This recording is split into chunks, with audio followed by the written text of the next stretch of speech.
With your permission, I shall sit while speaking, as what I shall have to say may well take over an hour. What is planned to be said this morning is the most important thing I have ever said, certainly in this life, and I believe ever in any of the incarnations that have been mine in the past. If you get its bearings, it'll be perhaps the most important thing ever said in the West. I plan to tell you certain things that have been largely esoteric concerning myself, which some of you know, which are necessary to the understanding of why it is possible to say these things. And furthermore, because of certain cyclic reasons, it is barely possible that this will be the last time that I'll be with you. I hope this is not so. Since what I'm dealing with bears upon the most important feature of what I regard as the most important scripture or sastra available to us, namely, the voice of the silence.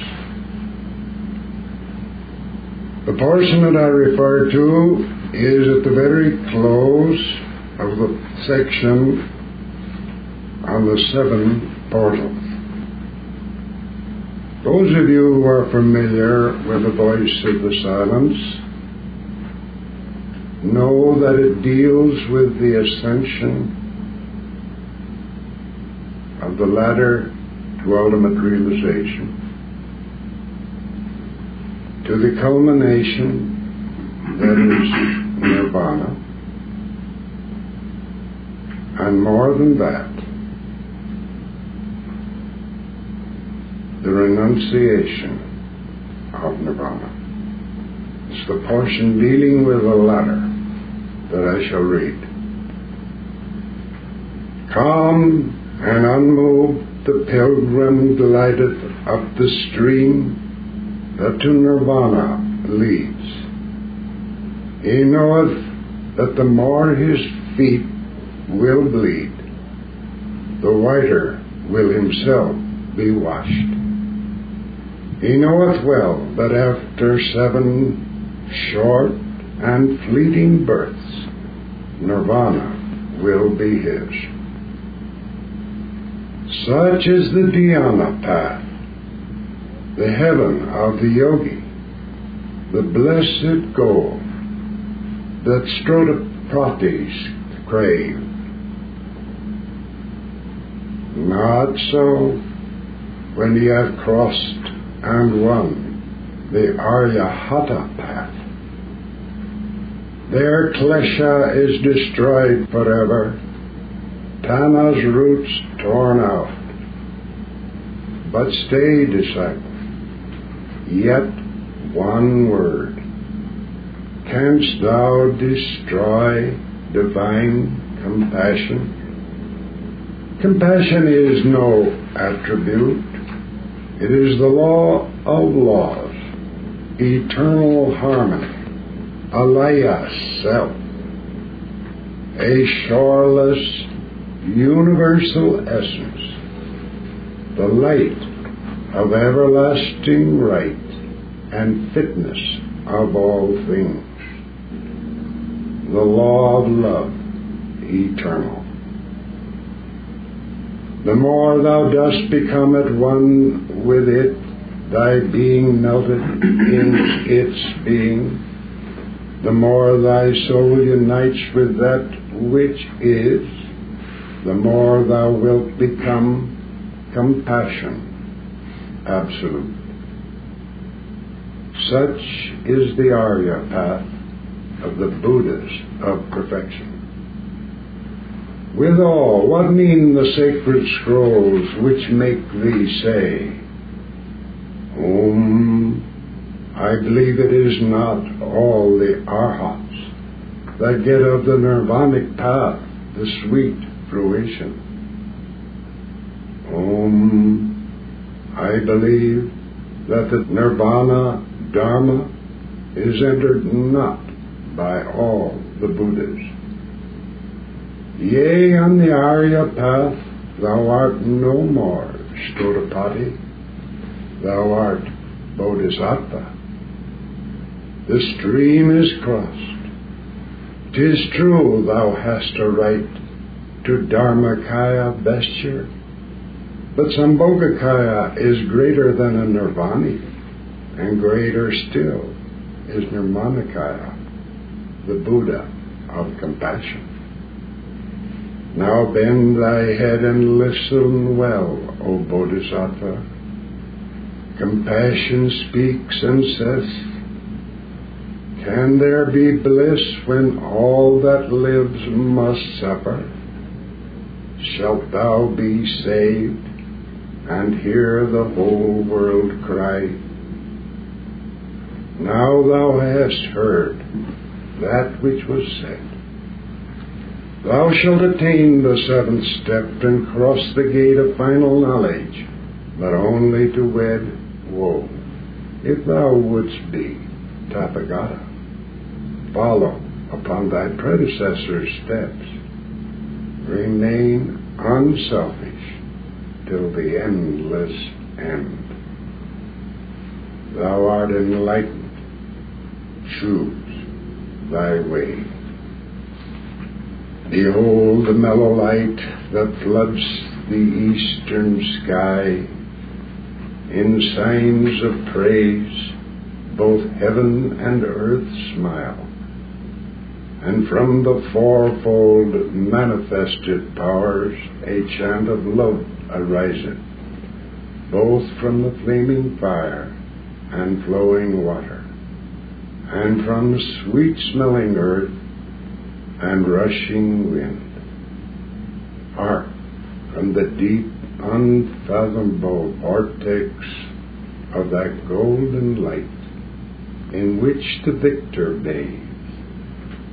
All nature's wordless voice in thousand tones ariseth to proclaim, joy unto ye, O men of my Alba, that is earth.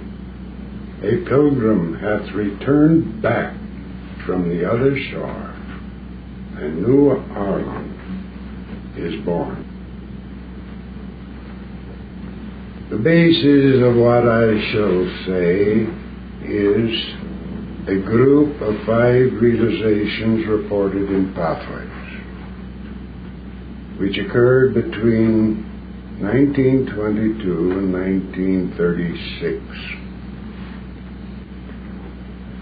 2 minor preliminary ones of the form, I am Atman, I the Self am Atman, I am Nirvana. The one that was reported as substantiality is inversely proportional to ponderability, or reality is inversely proportional to appearance.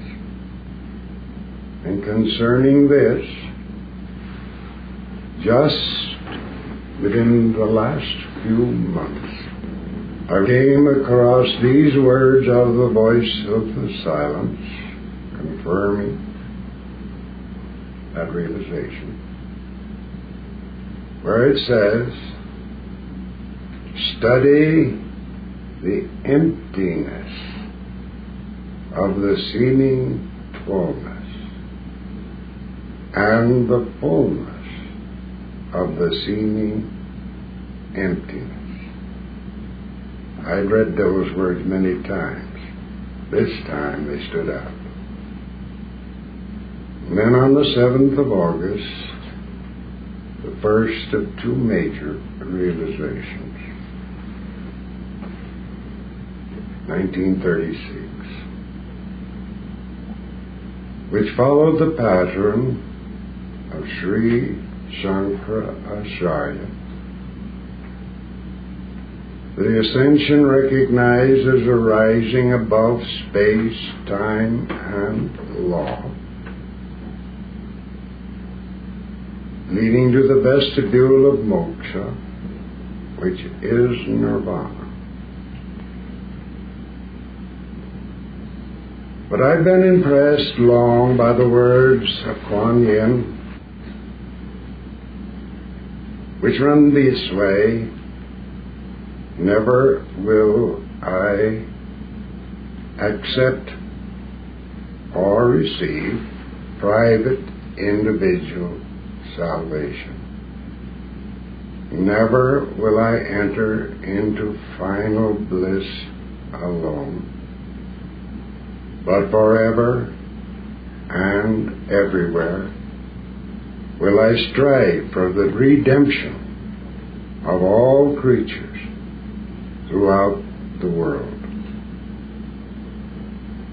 At the vestibule of nirvana, one tastes of that which is true of that state, a delight so powerful, so rich, that it is beyond human comprehension, combined in some way with an energetic potential that the human body can stand but a little of it. An experience of an invulnerable peace and a beauty that makes all earthly beauty seem empty and dead. These qualities, not the result of something else, of delightful experiences or peaceful ones or a beautiful object, but a self-existent delight, beauty, and peace. And along with this, the knowledge that consciousness cannot be destroyed, that immortality in the root sense is not in the least in question, but is an eternal fact, and a totally new perspective in the world view and the understanding of hidden things. I remember looking upon this and thinking of turning one's back upon it, that it seemed rather appalling. For how long? A lifetime? No. 1,000,000 years. That's more like it. And it is said here in this book that that's the Great Renunciation without compensation. It looked a bit grim. There was one, a sage, whom we knew as senior, who said, watch for a cycle involving the number 33. I knew that it was a cycle of time, but how much time? I did not. 33 days, weeks, months, years. Certainly didn't seem like 33 days. But after 33 days, there walked into me something I did not know existed and was not therefore seeking it, that transcended the original realization as greatly as the original realization transcended ordinary experience. I had used the figure from Cantor's transfinite numbers to express it. That the first transcended ordinary consciousness as a denumerable infinity transcends finite manifolds. And this second was like an infinity of a higher order that infinitely transcended the first infinite. It, however, was not a state of delight, but a state balance between pain and delight. A balance between all dualities whatsoever that are so essential to our very functioning in this outer domain which we call samsara. Its keynote was the equilibrium, more worthwhile than nirvanic delight. Strange as that may seem to our human understanding. I said to Senior, this certainly is compensation beyond all expectation. Well, he said, the voice of the silence didn't tell it all. It was pictured as a renunciation without compensation, so that the candidate would be completely sincere. The law of compensation cannot be violated. Not all is written here, and that too has been confirmed by Irma, whom some of you know, and who also says more from this same source will come forth in the last 25 years of this century. Now, the importance of what I'll have to say is testified to by certain signs. I wrote it up in a letter to Irma Hamilton, and the result of that was it was read before a secret doctrine class that's held down in Arizona.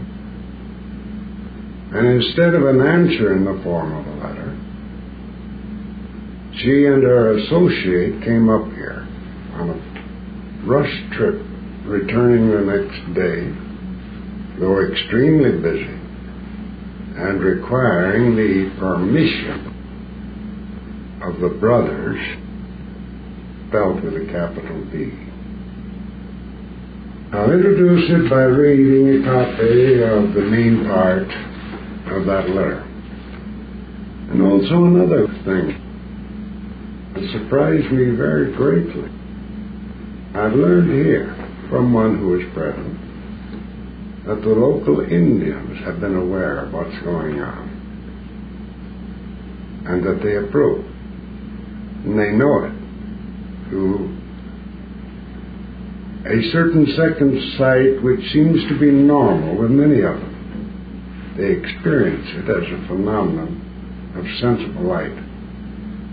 But to read from the letter, for weeks and months I have been in a state of deep brooding, thinking, and penetrating into available sources with respect to the Trikaya and the three fundamental zones or states known as samsara, nirvana, and paranirvana or paranishpana. I've been going over the source material again and again, looking for keys which may appear as isolated sentences, clauses, phrases, or even words. Slowly I've been attaining some rather exciting successes. As an instance, I came across a line in the Voice of the Silence in the section on the seven portals, which runs this way: study the voidness of the seeming full and the fullness of the seeming void. I've read this many times, but it never stood out before. This is precisely the preliminary realization that I had on the banks of El Dorado Creek in 1936 that led to the formulation: substantiality is inversely proportional to ponderability, or appearance is inversely proportional to reality. Another instance occurs in the case of the Tibetan Book of the Dead, largely to be found in footnotes. I find that nearly everything that can be predicated of the clear light is also true of the high indifference, such as unformed, unmade, unsullied, unsulliable, and so forth, and also the positive characteristic of equilibrium. One apparent difference is that the clear light emphasizes the quality of light, while the high indifference has the value of twilight, since it is the synthesis of light and darkness, as well as of all other dualities, including samsara and nirvana. Then the question arises: does thy indifference have any relation to para nishpana? I know that this is a terribly presumptuous thought, but it persisted in hanging around. But if we assume it to be valid, certain exciting consequences follow that are highly heretical, both from the standpoint of the Brahman and Buddhistic philosophy. To introduce this, I must first refer to certain other correlations.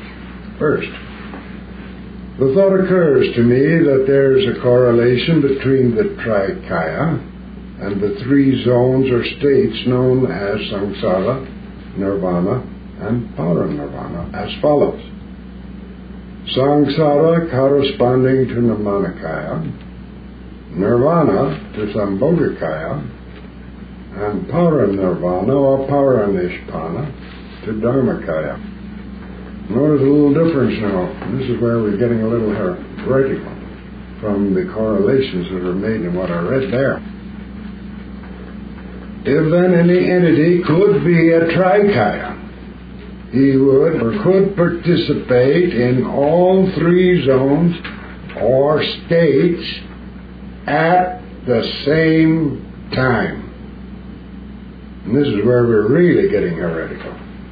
But this is contrary to statements in the Mystery of Buddha, which incidentally were written by H.P.B., part of a manuscript that was on her desk at the time of her death. Was not part of the third volume of the Secret Doctrine, which does exist and is in manuscript form, but was published by Annie Besant as the third volume, and it is not the third volume, but it is authentic HPB material. The most important section in that manuscript was this section of about 11 chapters on the mystery of Buddha. And that has been material that I've been working on very heavily of late. In one or the other place, it is affirmed to be a matter of either or, not both and. Either you're Dharmakaya or Nirmanakaya. You can't be both. But what I'm projecting here, that it is possible to be a trikaya. No doubt you can't be two. It's either or if you are not trikaya. To enter nirvana is to be shut away from samsara. This is what you'll find said over and over again, with some rare exceptions, such as the Blessed One himself. I assume you all know who the Blessed One is. That is the great Buddha.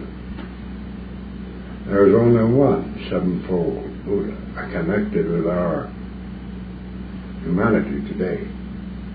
That's the one whose last normal incarnation was as Gautama, some 600 years B.C., but who has repeatedly appeared since, is, to my own definite knowledge, still accessible.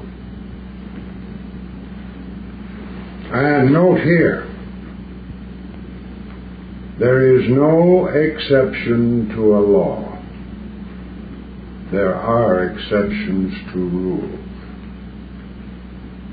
If the Blessed One can be in nirvana and also here, that proves that such is in principle possible. No individual can do anything, no matter how rare it is, without thereby proving that that something he does is in principle possible. Gets the logic of it? Hence, to continue in the activity of redemption, he who has reached to the threshold of nirvana must renounce it and take the nirmanakaya road. This is the common view. A renunciation said to be for an interminable period of time and without compensation.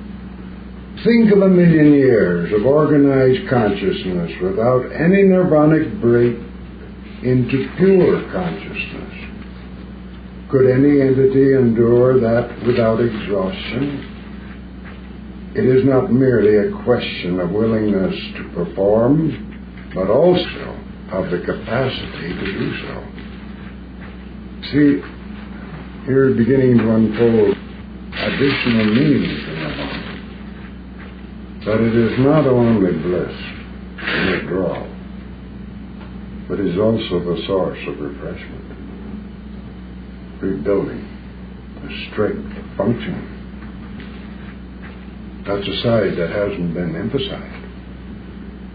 Now, if the suggested correspondence given above is correct, it would appear that the renunciation of nirvana is equivalent to the renunciation of the Sambhogakaya road. Here's another deviation.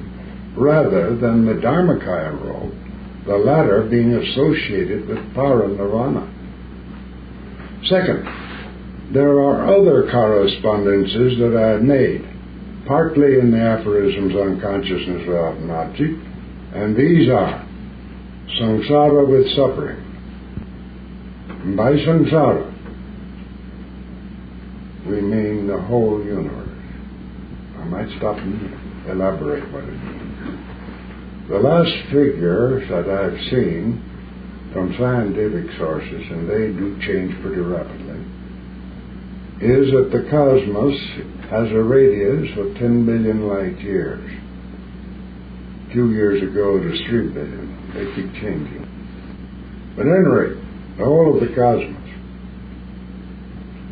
planets, stars, galaxies, galactic systems, the whole works in samsara.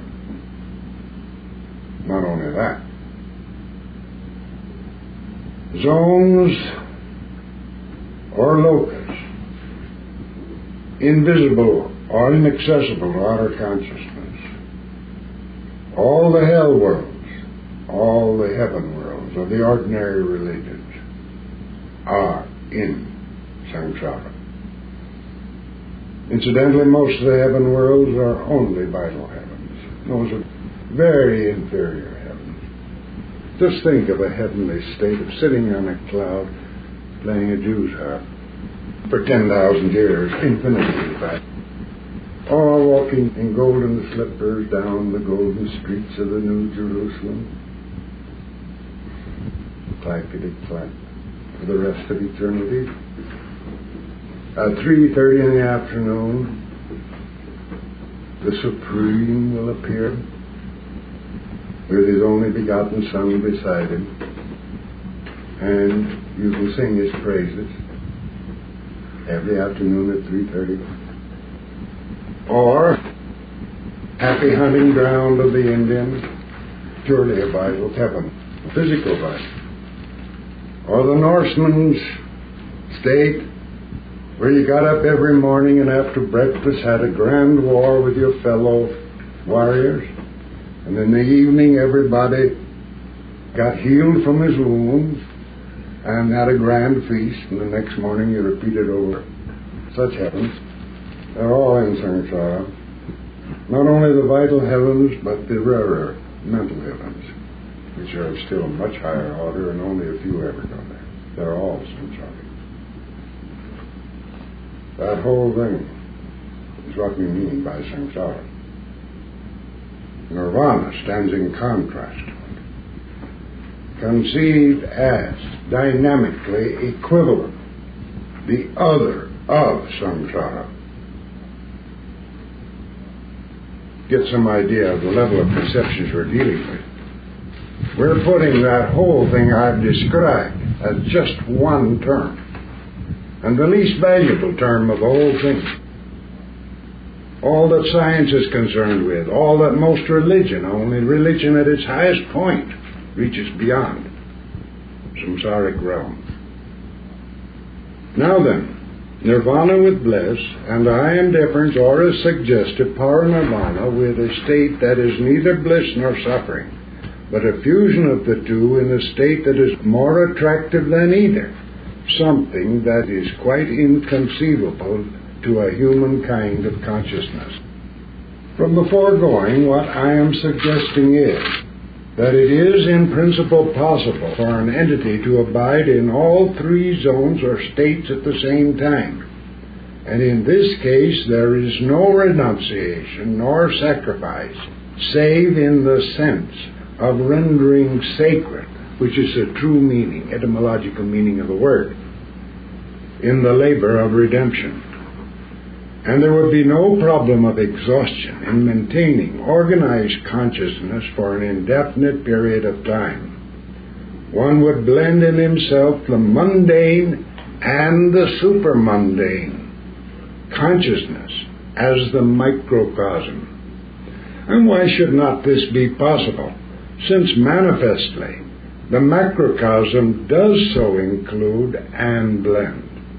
And it is said that the microcosm duplicates the macrocosm.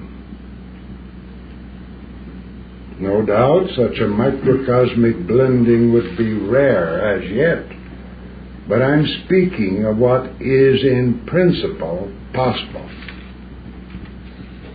I see in the foregoing the possibility of a new dispensation in which the purification by suffering is replaced by the purification through joy in the transcendental sense. Third, there is still a third set of correspondences which I made several years ago. And this is A, the correlation of samsara with the object of consciousness. B, nirvana with the subject to consciousness, that is the self. And C, the high indifference, or paranirvana, with the consciousness uniting subject and object. This tended to confirm the earlier realization in the form, I am nirvana. The high indifference was a progressive state involving 4 steps. A state of universal satisfaction. B, a state of indifference. And here, many people have stumbled at this word indifference. I mean it in the sense Aurobindo uses the word equality. Equality of attitude towards all things.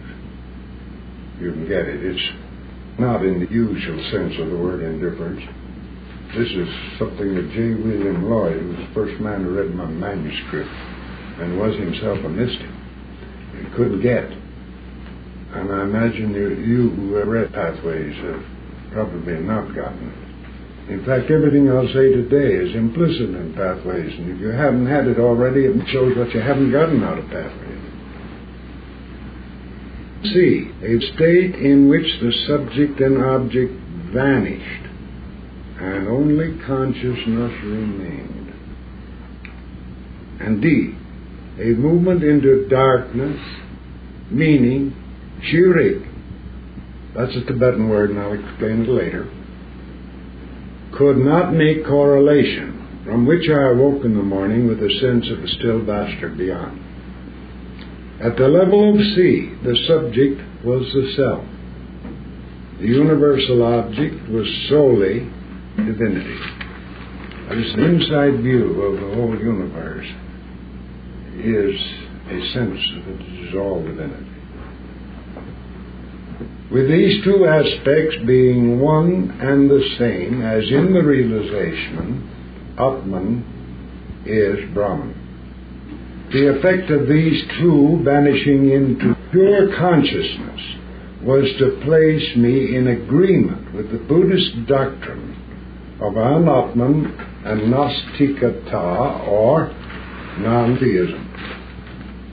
Those of you who are familiar with Buddhism know that it teaches the doctrine that the self is not permanent, nor is the divinity permanent. And this realization confirmed that position.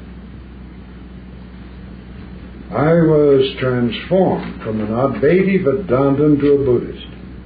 I saw a relative validity in the Vedantan Atma-vidya, but a more ultimate validity in the Buddhistic position.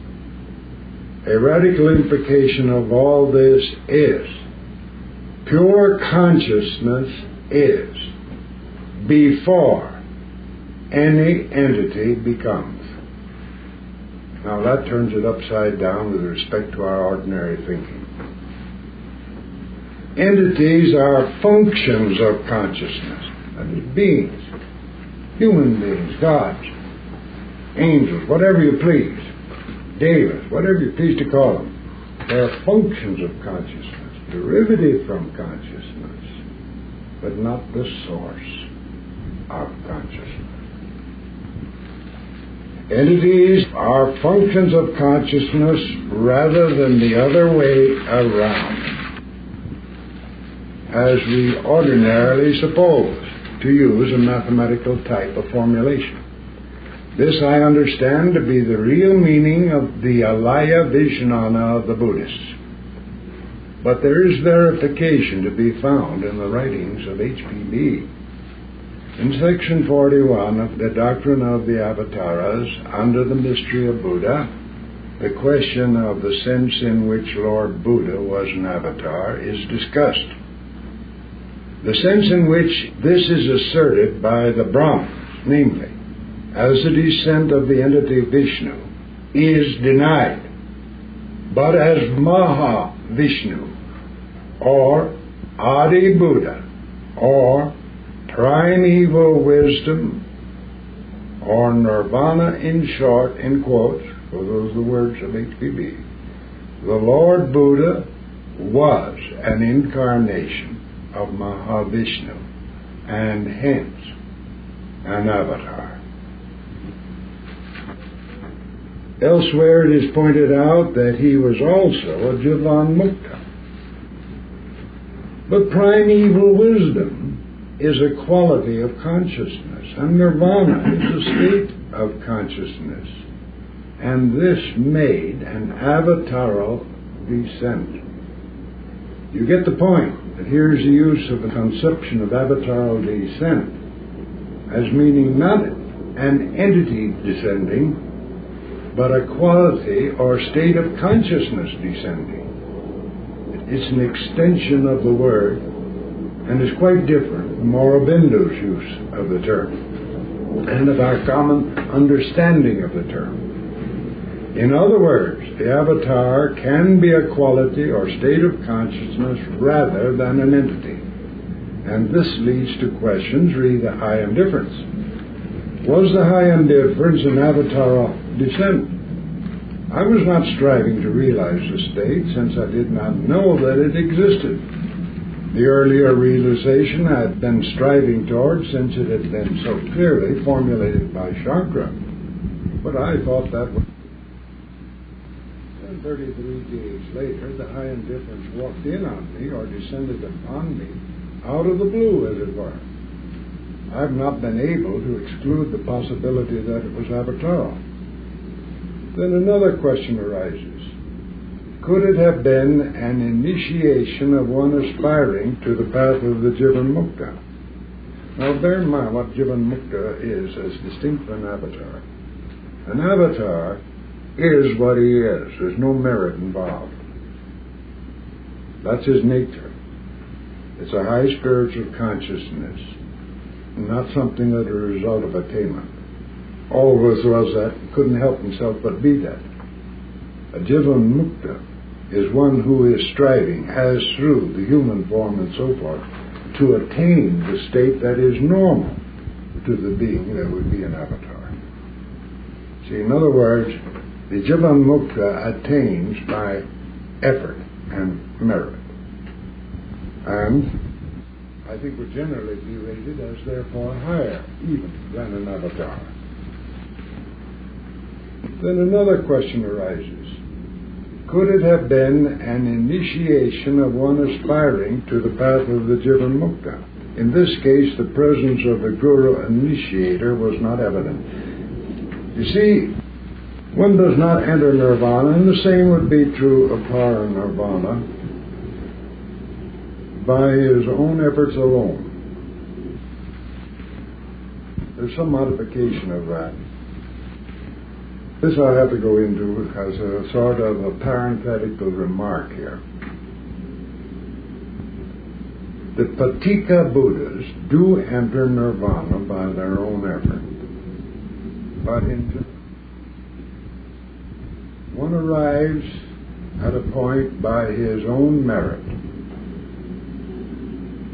his overcoming of all of the temptations of samsaric life, an ascension in knowledge and spiritualization as far as he could by his own effort, by his own virtue. But virtue will not unlock the door of nirvana. But what it does do, and this is a paraphrase of the words of H.P.B., lead to the Guru, who already is possessed of nirvanic consciousness, who can initiate him into it. That in general is the way of him who is going the path of the masters of compassion. But the Patika Buddhas have attained spirituality selfishly. They do enter nirvana, but without. Now the key to nirvana, you have a right to try for it.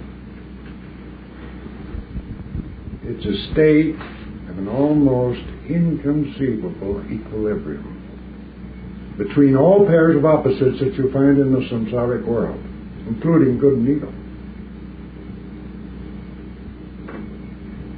The key is equilibrium, not goodness. Now in the Tibetan you'll find a figure used illustrating the kind of equilibrium it is. Imagine a string, and you balance a pencil on that string.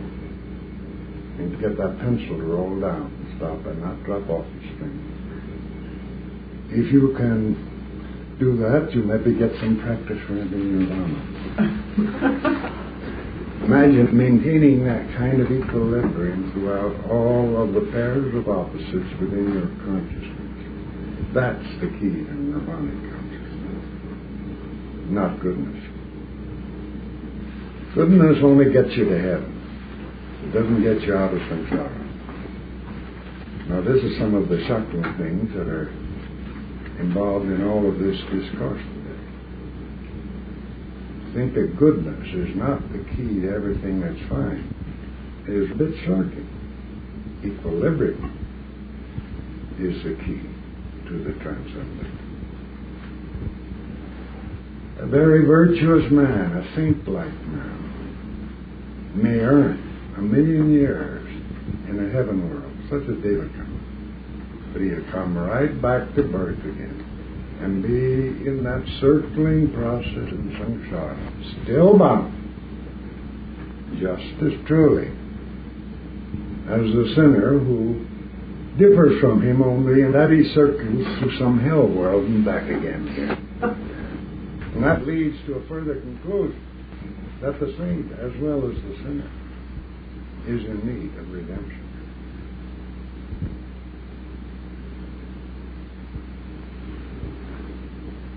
The redemption is from a locked-in sangsaric state, not a movement from hellish experiences to heavenly experiences. For the heaven conception is no more than a sangsaric conception. Get that point clear. And most of religion that is concerned with this is only the kindergarten stage of religion. And that's most of the religion of the world. I'll say a little more about the problem of redemption later. Another question arose. Could it have been an initiation of one aspiring to the path of the Jivanmukta? In this case, the presence of the Guru initiator was not evident. This possibility, however, also I cannot exclude, especially as I lean to the way of self-induced effort and self-devised means. Finally, could there be something of both? No, I do not know how one leaves the state of the high indifference. There was no compulsion in it. I felt perfectly free to leave it if I so chose, but this was the last thing I wanted to do. The will seems to be all-powerful. What is will eventuate. Terrific sense of power up there. But there was no desire, no reason to will. I knew this was the eternal home, though forgotten, not only of myself, but of all creatures, down to the last electron. And there was no reality in the supposed suffering of creatures. All the suffering just seemed to be a bad dream lasting one eye wink in length. Hence, since no creature was doomed, there seemed to be no need of the office of compassion. Hence, the motivation of compassion had no force, since there was no need anywhere. It was quite possible to leave the state, but there was no basis for motivation to do so. And ever since, I do not feel that I've ever really left it, and have always abode in it, though not knowing it, while now I do. It seems now to lie in the background of relative consciousness, whereas it had been for a few hours in the foreground. For the past 33 years, it has seemed as though I dwelt in a zone which in the beginning was knife-edged, but has become broader and easier since, lying between two worlds of consciousness, connected by the relationship of inversion. Now, this principle of inversion is very fundamental. I found it over and over again, then I find in reading Aurobindo, he gives it a very important place. You don't go in a straight line, but there's an inversion like this, and that happens. If you move through two different states, you get another inversion. It's not in the same direction. If one direction is here, the beyond is not that way, but an inversion, as it were. For the past 33 years, it has seemed as though I dwelt in a zone which in the beginning was knife-edge, but this has become broader and easier since, lying between two worlds of consciousness connected by the relationship of inversion. In one, the self, or I, seemed like a point contained by an environment, while in the other, the self was a sphere embracing the whole universe. You get the version there? In the transition between these two, there was a momentary blackout. And try as much as I could not render that momentary blackout conscious. But is this place of the momentary blackout the place where indeed I dwell? Is it perchance the zone of the high indifference, or nirvana? The three zones ranging themselves in the form of a triangle, sangsara and nirvana forming the base, and para-nirvana the apex. This is quite different from the image I had before 1936, in which the three zones lay in a vertical line. Mayhap he who dwells in the state of nirvana. Now look at this. This is very heretical. Mayhap he who dwells in the state of nirvana, who is not also a para-nirvani, is locked in a way analogous to the familiar locked-in condition of the dwellers in samsara. Now you'll find statements like this, that he who enters nirvana stays in for mahakalpa. He who enters para-nirvana stays in for manvantara. Period that's given us 4,320,000,000 years. I'm saying here that he who's a para-nirvani can become liberated from the locked-in state either in samsara or nirvana. There can be a free mover between them. That was contained in the realization itself, that sort of information, way back, and was reported in pathways. It gives you a very different picture altogether. Then only the para-nirvani could move at will between the two states or be conscious at the same time in both. Is this heresy? I know that I'm on dangerous ground, but so my thought has grown. For this certainly contradicts statements in the voice of the silence and the mystery of Buddha. A few months ago it dawned upon me that the year beginning either on the 7th of August 1968 or September 9, 1968 was the 33rd since the same dates in 36. That means 33 years now. After the event of 1936, I was warned to watch out for a cycle involving the number 33. After 33 days, the high indifference walked in. But may the cycle of 33 years have significance. On the hypothesis, a better way to write of it, I think. Now, this is kind of esoteric.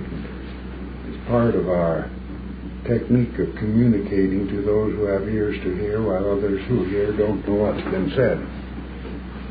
On the hypothesis that a forma pseudopodal projection of the entity of which this person is now a pseudopodal projection was the junior partner in a Toku combination of which the Blessed One was the senior partner.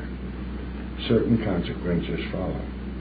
That junior partner, it is said, committed suicide by act of will at the time of the dissolution of the combination, thereby invoking the karma of violent death against his will at the same age, which was 33 years. The hypothesis asserts that this did occur in a subsequent pseudopodal projection when there was another tulku combination with the same senior partner, also at the age of 33 years. There seems to be a law that two events of the same kind call for a third to complete the series. The thought comes that the 33 years since the August and September dates possibly have important significance and probably have something to do with the transition. If not actual death, then perhaps an initiatory equivalent. In any case, important thoughts are coming into my mind in this 33rd year. Now, I've told you a lot of esoteric things in that, if you can understand what I said. The pseudopoddle theory of the interpretation of reincarnation is something I developed myself, and it seems to be pretty pat. It seems quite compatible with what Buddha said on the subject. I wonder how many of you know about amoebas and the way they travel, how they stick out a projection from their bodies, which are like legs or arms, and pull back, and another one will come out. It's not the same one again. We call those pseudopods. Well, now, use that to indicate what we mean by incarnation. That the real entity that we are is the entity behind that never is seen here. It actually is the monad, or the Karana Upadi. And the pseudopodal projections are from that Karana Upadi. So it's not correct to say that this person is a reincarnation of another person historically. But it is correct to say, can be correct to say, that this is a pseudopodal projection from an entity that sent forth another pseudopodal projection, a ray at another time, and so on down the way. It's the way you all work. That's a valid way of viewing reincarnation. It's really meant. And the reason why so much understanding of it is mistaken. This personality does not reincarnate again. But there is a karmic relationship between one pseudopodal projection and another. And Toku. How many of you are not familiar with the concept of Toku? Those who are not. It was not much referred to in the last quarter of the last century, although there are references. But it wasn't played up. In the case of the great Buddha, the last normal incarnation, in which he actually owned the body, the physical body which he occupied. He grew from babyhood on up. That last time was as Gautama. Since then he's appeared many times, but always in Tunku combinations. In a Tunku combination, another entity, presumptively a chela of the greater entity, provides the vehicle. Then certain principles are replaced according to the statement in the Mystery of Buddha, HPB. It was the intermediate principle.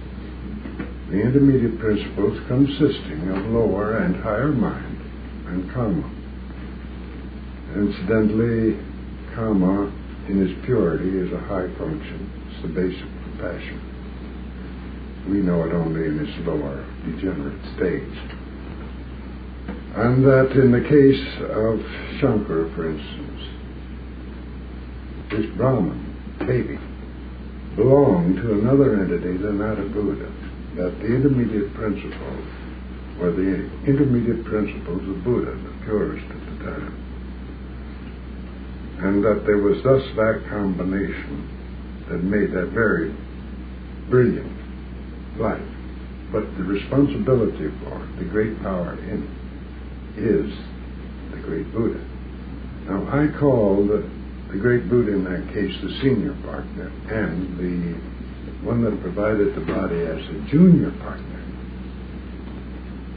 Now there was a withdrawal of the Buddha's principles at the age of 32, and the replacement by the corresponding principles that belong to this entity, that had meanwhile been kept in what you might call cold storage. There's a question there how they are preserved and so forth. I've only heard one little item bearing upon how they can be carried or maintained for a time, but we may call as cold storage as a figure of speech. Naturally, they were not developed because they were in storage during that incarnation. The effect of their replacement could mean a very heavy depression, from brilliance to at least seeming stupidity, and an inability to deal with the problems of your chelas, her disciples. So, it is said Shankara went into a cave and was never heard of since. The esoteric statement is he entered the cave and committed suicide by act of will. He couldn't take it, or thought he couldn't. Invoking karma, therefore, that required death against his will by violence at the same age in a later life. The implication is that inasmuch as we know the compassion of the great Buddha, who said, when the Brahmins persecuted his disciples, they have sinned, but I am the cause of their sin, and therefore I shall come to them. Man suffering wrong had his compassion, but also man doing wrong had his compassion. And so he came as Shankara. And you can see, although this is not said, how in the case of Shankara who commits suicide, he would say he has sinned, but I am the cause also of his sin. So I shall come to him again. It may well be that was the reason why there was the incarnation of the Christ. It may not have been that it would have taken place otherwise.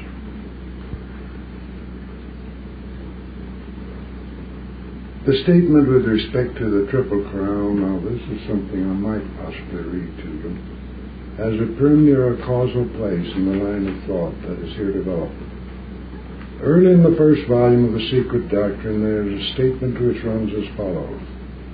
He who enters Paranishpana without Paramatha Satya is in a state of extinction for 7 eternities.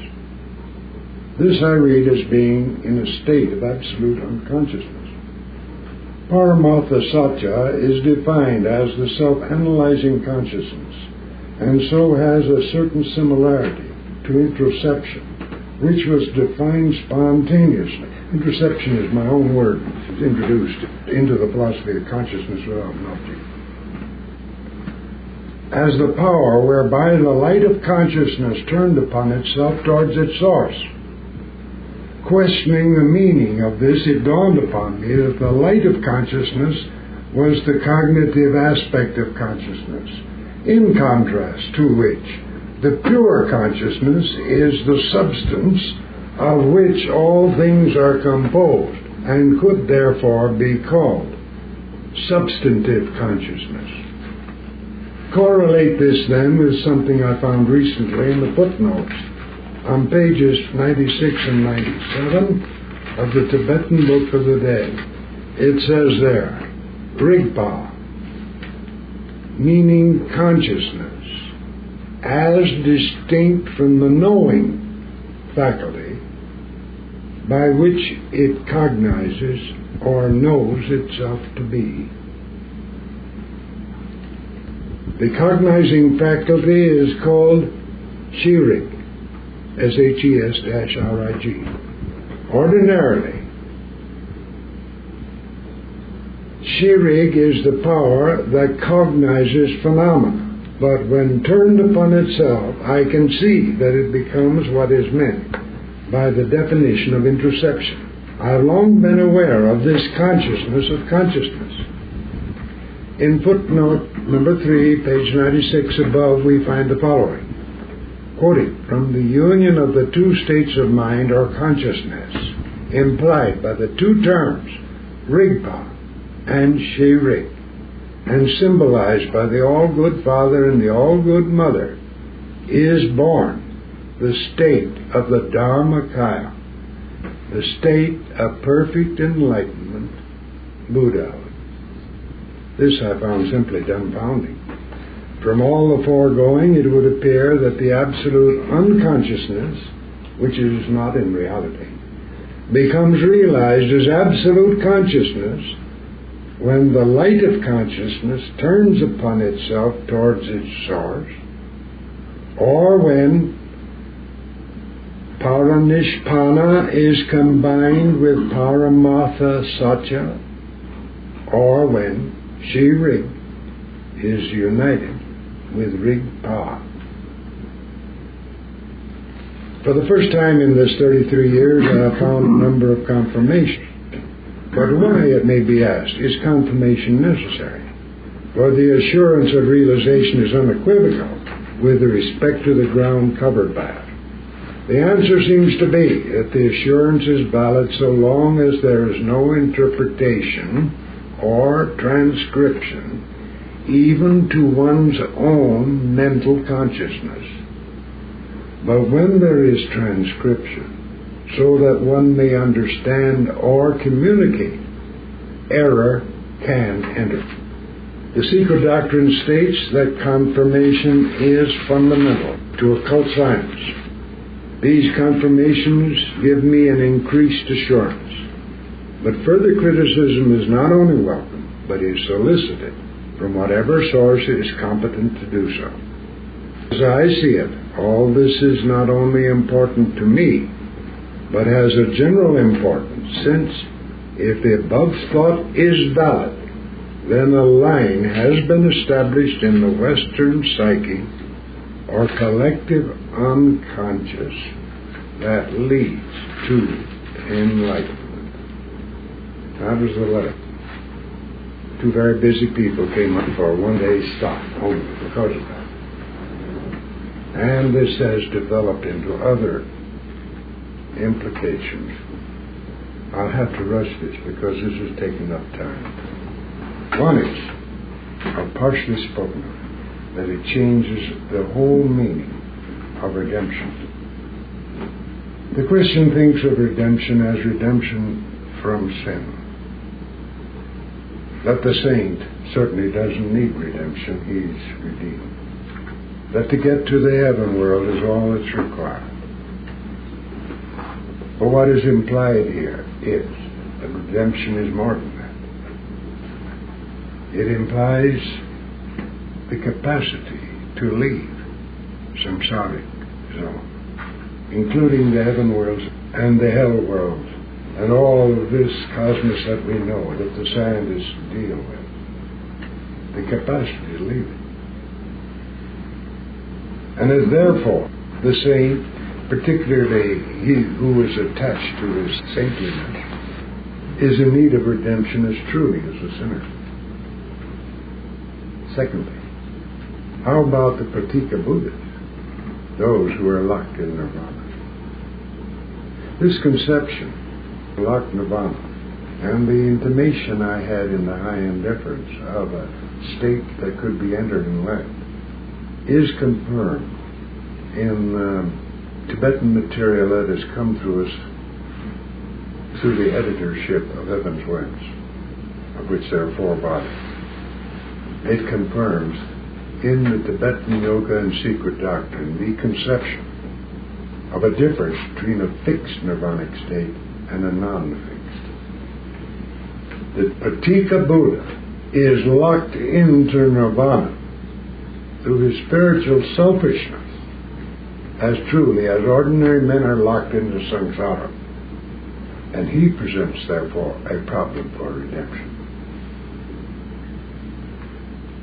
The fully redeemed state is a state of complete liberation, then, if you follow this conception, in which one is a free mover between the nirvanic and the samsaric state, and that therefore there need not be, when one at least has reached a certain point, any more of the renunciation, a foregoing of nirvanic consciousness, while functioning as a redeemer. However, what it be implied is that one must attain not simply the power to enter nirvana, but the power to enter power nirvana before this becomes possible.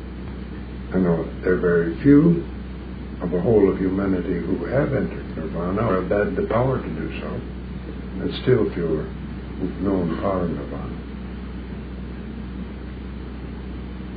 And now comes some things that even those who have been here and heard me speak before have not yet heard. Whenever we talk of anything whatsoever, we either implicitly assume or explicitly designate a base of reference. And whatever is said is to be judged as true or false with respect to that base of reference, and with respect to any other base of reference is simply irrelevant. An illustration is this: the shift from the base of reference in astronomy, where your coordinates are taken as fixed with respect to the Earth. That gives you the Ptolemaic system. And the movement of the Sun, of all the planets, is in the form of certain cycloids, epicycloids, or epicycloids around the Earth. The statement is valid from that base of reference. To make the Copernican change and establish your base of reference or coordinates as fixed with respect to the ecliptic, which is the path of the Earth, and would thus be fixed with respect to the Sun, and the path of the Earth and of all of the planets, to a first approximation, is an ellipse around the Sun, a vast simplification. That is true from that point of view. To say that the path of the planets and the Earth is an ellipse around the Sun is not true from the Ptolemaic point of view. It's simply irrelevant. And you get the point. Something is to be judged with respect to its base of reference. Now, the secret doctrine is a state presented to man of the structure of the evolving cosmos, with very minor references to the nirvanic side, oriented to the base of reference called samsara, the only possible form in which it could be communicated to humanity. And therefore, with respect to that base of reference, time and space are pertinent. There are vast distances in space. There is a past and a future in time. And we look at these enormous periods before you can lay your head down in rest. 4,320,000,000 years. Or 311,040,000,000,000 years. Perfectly valid statements, no doubt, from the standpoint of a base of reference taken in samsara. But suppose we take our base of reference in nirvana. Nirvana is timeless and spaceless. That's implied in the very statement that it's not a location, but a state.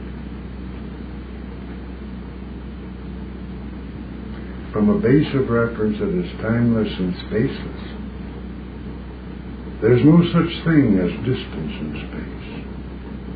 That which is far here is not far there. That which is past here is not past there, and that which is yet to come in the future